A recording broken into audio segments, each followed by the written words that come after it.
सो memory management का अब तक जो हमने एक बेसिक देखा, बेसिक गोल क्या था कि वी वांट कि हमारे सिस्टम में मैक्सिमम CPU यूटिलाइजेशन हो, that is multi programming. So what we were requiring is that कि इंस्टेड कि हम अपना जो एग्जीक्यूशन स्टार्ट करें, अगर कोई भी प्रोग्राम हमें एग्जीक्यूट करना है, CPU को रेफ़र करना है, वी वर वांटिंग कि पूरा का पूरा प्रोग्राम हमारे पास में जो हमारी मेन मेमोरी थी उसमें हमारे पास में अवेलेबल रहे. यानी कि it can not be larger than the physical memory. तो उसके लिए अब हमारे को बहुत ज़्यादा रिक्वायरमेंट है कि हमारे पास में ज़्यादा बड़ी रिक्वायरमेंट हो रैम की. तो उस चीज़ को अवॉइड करने के लिए हमने क्या करा, we make use of virtual memory. Virtual memory क्या करता है कि ये अलाउ करता है कि हमारे पास में प्रोग्राम अगर पूरा प्रेजेंट नहीं भी है,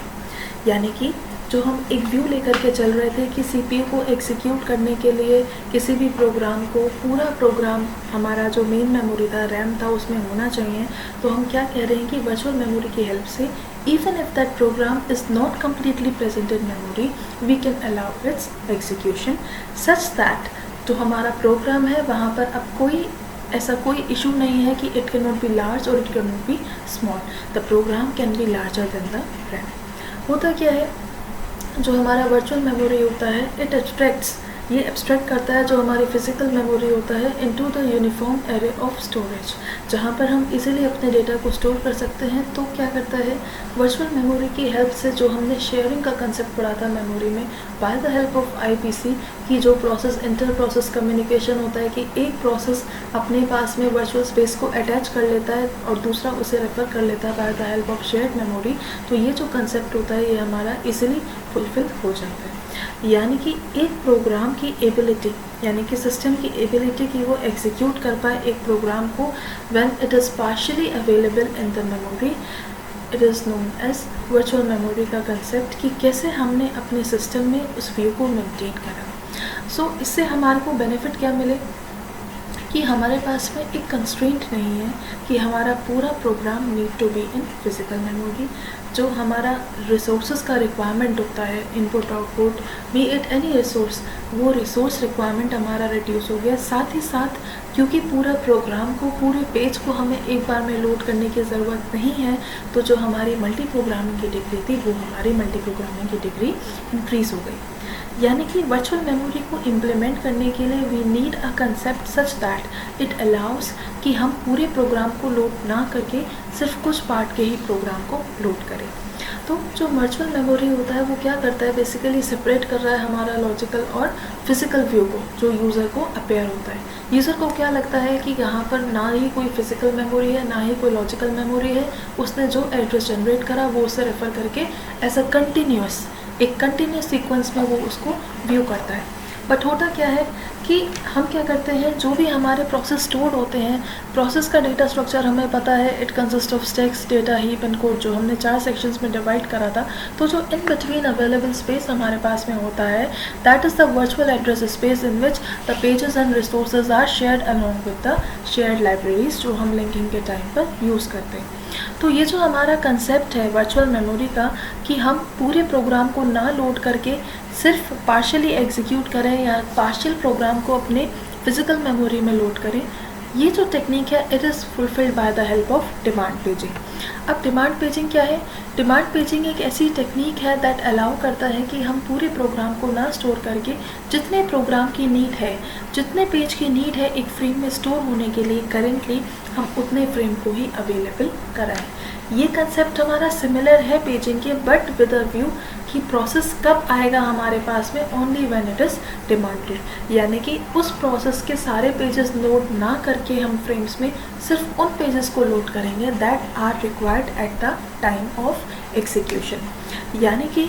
जो भी हमारा डेटा था, वो जो भी हमारे डिस्क में स्टोर था, सेकेंडरी मेमोरी में स्टोर था, वो तभी हमारे एग्जीक्यूशन में आएगा जब हमें उसकी नीड होगी. तो यहाँ पर जो हमारी मैकेनिज़्म होती है वो क्या होती है, पेज के स्वैपन की और पेज के स्वैप की. बट क्योंकि हम यहाँ पर पेजिंग का कंसेप्ट यूज़ कर रहे हैं, so instead of the term swapper we use the term pager. कि पेजर क्या करता है, pager is responsible for swapping the process in and swapping out. The pager brings only those pages into memory which are required at the time of execution. Thus यहाँ पर हमारा जो concept है valid और invalid bit का वो use होता है.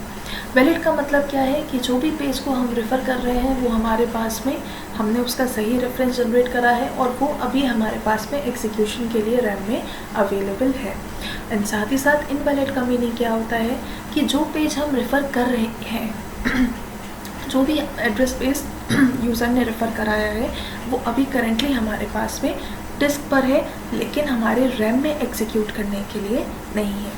यानी कि अगर हम एक वैलिड रेफरेंस जनरेट करते हैं, वो पेज हमारे रैम में है, तो हम इजीली उसको रेफ़र कर पाएंगे। वहाँ पर हमारे पास में कोई भी इशू नहीं आएगा, क्योंकि जो हमें पेज चाहिए था वो हमारे पास में अवेलेबल है। लेकिन अगर हमने एक इनवैलिड रेफरेंस यूज़ करा है, मतलब हम कोई ऐसा पेज मांग रहे हैं जो हमारे पास रैम में नहीं है लेकिन रोम में है, तो उस केस में क्या होगा कि वो पेज हमें अवेलेबल कराना होगा।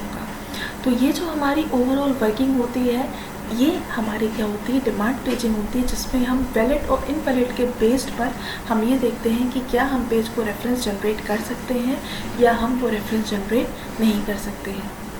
तो ये जो हमारा ओवरऑल एग्जीक्यूशन है, ये हम कैसे देखते हैं कि अगर वैलिड है, मैच मिल रहा है, तो हम प्रोसीड करेंगे, हम अपना जैसी प्रोसेसिंग करते हैं सीपीयू अपना एग्जीक्यूशन कंप्लीट करेगा। बट अगर वो पेज नहीं है तो वो किस में रिजल्ट करेगा, that results in a page fault, कि वो पेज सिस्टम में अवेलेबल नहीं, जिसे हमें अवेलेबल कराना है, जिसके बाद ही हमारा एग्जीक्यूशन कंप्लीट हो पाएगा। अब होता क्या है कि हमें इस चीज़ का ध्यान रखना पड़ता है कि अब क्योंकि पेज फॉल्ट हुआ, पेज हमारे पास में अवेलेबल नहीं है, तो हम क्या करें कि वो पेज हमारे पास में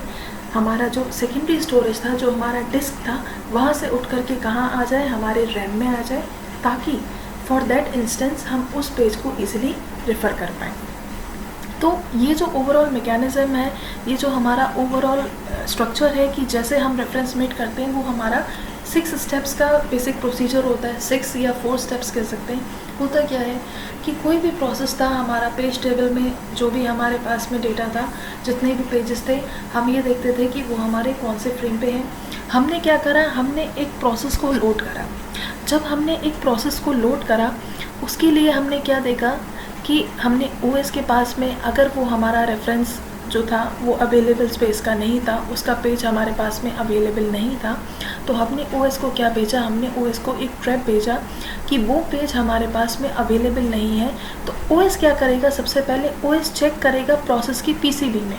यानी कि प्रोसेस कंट्रोल ब्लॉक में वो स्टेट को चेक करेगा कि क्या मैंने वैलिड रेफरेंस जनरेट करा था, क्या उस पेज की मुझे नीड थी। अगर वो पेज की मुझे नीड थी और मैंने जनरेट करा था लेकिन मेमोरी में मेरे पास नहीं है, तो ओएस क्या करेगा कि उस पेज का रेफरेंस मांगेगा हमारे डिस्क में से कि वो पेज हम कहाँ लोड कराएं, हमारी फ़िज़िकल मेमोरी में। अब फिज़िकल मेमोरी में लोड कराने के लिए हम क्या करेंगे कि हम चेक करेंगे कि हमारे पास में कौन सा फ्रेम अवेलेबल है। जो भी फ्रेम हमारे पास में अवेलेबल होगा, उस फ्रेम में हम उस वाले पेज को लोड करा देंगे और फिर दोबारा से पेज टेबल को रिसेट करके जो भी हमारा प्रोग्राम था उसके इंस्ट्रक्शन को रिफ़्रेश करके वहीं से रिज्यूम करेंगे। तो ये जो ओवरऑल मैकेनिज़्म है, ये उस केस में काम करती है